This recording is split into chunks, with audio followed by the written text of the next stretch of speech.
ఏం లేదు అప్పుడు నువ్వు ఉండవా నాకు కనిపించేది కదా మాకేదో కనిపిస్తుంది నువ్వు 3 నెలలు చూసినాము పోలేదు మళ్ళీ పోయింది 1,00,000 ఇచ్చినాము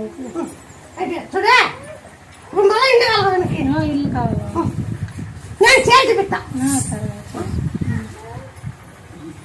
చెప్తాను ఇంట్లో ఎవరు నీ జరుగుతా ఇంట్లో నువ్వు ఏం చేస్తుంటా మీ ఊర్లో కొండ ఉందా ఉందా గుడి ఏముందా కొండ మీద గుడి లేదా లేదా గుడి లేదా గుడి కొండది పోయి నువ్వు 5 రాళ్ళు పెడతా ఫస్ట్ ఏం చేస్తావంటే భూమి నీళ్ళు ఒక 5 బచ్చలు 5 రాళ్ళు ఎక్కచ్చుకోవచ్చు ఎక్కచ్చి ముందు నీళ్ళు ఆకుపెట్టు ఆకుపెట్టి పసుపు వేసి కుంకుమే ఆకు మీద దాని మీద 5 రాళ్ళు పెట్టచ్చు నీకు ఇల్లు అయిపోతుంది ఇల్లు అయిపోతానమ్మా నీకు ఒడి కొత్త ముక్కో చాలా తక్కువనే ఇంకా కొంచెం ఉన్నాయి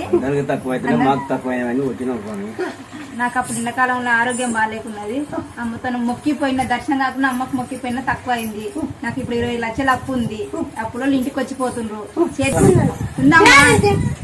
ఉంది కాబట్టి నమ్మినాం కాబట్టి కదమ్మ ఇంత దూరం వచ్చి బాత్రూమ్ ఒంగవాడి బాత్రూమ్ పోతుండే నడవనిక రాకుండా బోర్ల వాడి నడుస్తుండే ఆ కాళ్ళకి వచ్చినప్పుడు నీతోనికి వచ్చినాక ఆంజనేయుని ఒక 21 రోజు పూజ చేసినాక మంచిగా అయింది మేము రావాలనుకుంటే అప్పుడు వీలు కాలేదు నాకు మంచిగా ఉన్నది నువ్వు నమ్మకం ఉన్నది వచ్చినాము అయితే మేము పంట పండితే అప్పు తెస్తాంటావా లేకపోతే భూమి అమ్మ అంటావా నిన్ను తెలుసుకొని పోదామని వచ్చినామమ్మా మేము భూమి అమ్మనిపోకుండా అదే భూమిలోనే నీకు పంట చూపించి అప్పు అనిపిస్తారు